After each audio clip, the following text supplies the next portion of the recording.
Первым вопросом депутаты Сухумского городского собрания рассмотрели увеличение социальных пособий, выплачиваемых из местного бюджета.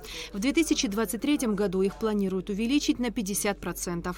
Речь идет о пособиях матерям-одиночкам, по уходу за ребенком-инвалидом, круглым сиротам, многодетным семьям, а также единовременные выплаты при рождении ребенка.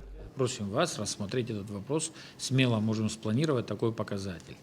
Да, там, может быть, действительно суммы не такие внушительные на одно лицо, но когда это суммарно собирается от контингента, так называемого, да, так, когда, вот, и мы понимаем, что это попадает адресно, абсолютно верно, что это будет существенно для, значит, наших горожан, и тем более мы это делаем единственные в стране, как администрация, местный орган, да.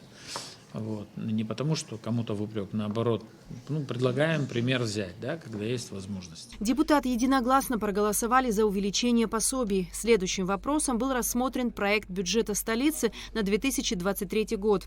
Предлагается принять бюджет в размере более 1 миллиарда 420 миллионов рублей по доходам и более 1 миллиарда 530 миллионов в расходной части. Бюджет 2023 года сверстан из тех показателей прогнозных, которые были в 2022 году, с возможной тенденцией в 2023 году, тех показателей, которые нам дают службы, которые работают в городе, да, и тех поступлений, которые в этом году получил город.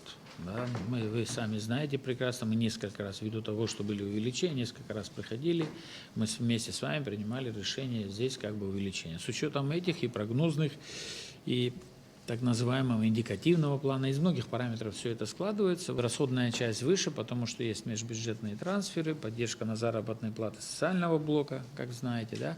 И также есть предусмотренные в случае необходимости, мы всегда так говорим, да, республиканские деньги, 13,5 миллионов рублей. Вот, и там уже по ходу будем смотреть. К концу года бюджет 2022 года почти дошел до 1,5 миллиарда, но начинали мы и принимали его в сумме 1 миллиард 260 миллионов. И фактическое увеличение до миллиарда 534 миллионов – это достаточно большой прорыв, можно сказать, в этом направлении. Ну, предлагается увеличить образование на 67 миллионов, здравоохранение на 28 миллионов, культуру на 8,5 миллионов и спорт на 7 миллионов. Кроме того, в следующем году планируется направить средства на ремонт и восстановление многих городских объектов. Среди них Сухумская гора, парк имени Тараса Шамба, восстановление улицы 30 сентября. Депутаты единогласно утвердили бюджет столицы на 2023 год. Эсма Гуланзе, Тимур Гугохи, Абхазское телевидение.